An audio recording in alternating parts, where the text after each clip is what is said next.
welcome back to the program. So, a protest which was organized by civil society organizations in the nation's capital ended chaotic today when the conveners were attacked by some men. A lot of issues have been raised, and not to forget the 14-day ultimatum that was given to the federal government, to the president, precisely by these civil society organizations. Let's take a look at the issues which have come up and the way forward. I'm still being joined by Mr. Auwal Rafsanjani, the chairman, Transparency International Nigeria. He's also the executive director of CISLAC. And next to him is Mr. Sanusi Musa, who's an APC chieftain and legal practitioner.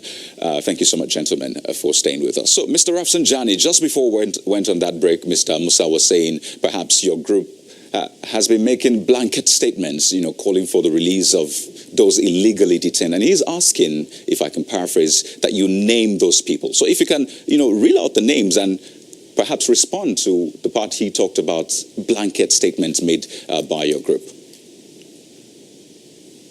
Thank you very much. Well, I am not a politician, and I don't aspire to be one,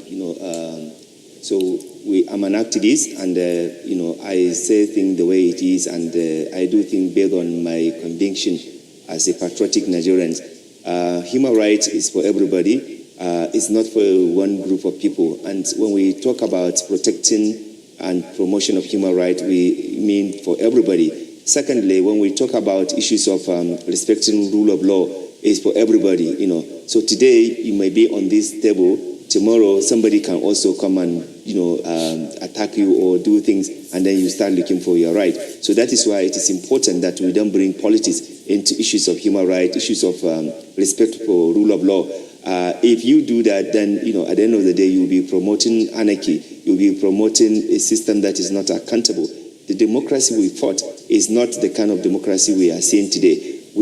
All we are saying is that we are tired of the kind of disrespect of rule of law. We are tired of the gross violent violation of fundamental human rights of Nigerians, which also is also promoting corruption and corrupt people. So all the things that we have been talking about is not for a particular person. It's not for Sowore or for anybody or for myself, but it is for all Nigerians. And this government in particular, they promise to uphold the rule of law, and they promise to defend the right of every Nigerian. And what we are doing is simply to remind them about that obligation and the commitment they have. And if in the process, some people are cooking stories and trying to or trying to create wrong impression about what we are talking about, well, we leave them. They are entitled to their view. So, but honestly speaking, it's really very sad that people would twist in.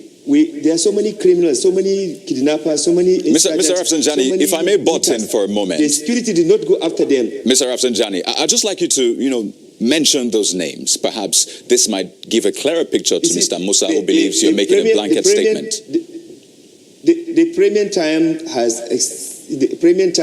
the funds, and even Amnesty International have identified over 100 people being detained illegally in the various, detention center in the country.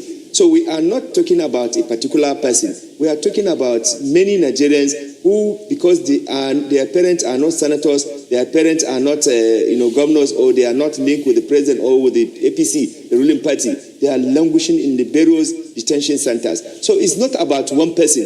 Right. It is a comprehensive list of all Nigerians that are victims of the state, that have put them in this illegal incarceration. Right. And some of them have been given even, granted bail. But the state is not respecting that. And we think that is not really good for our constitutional democracy.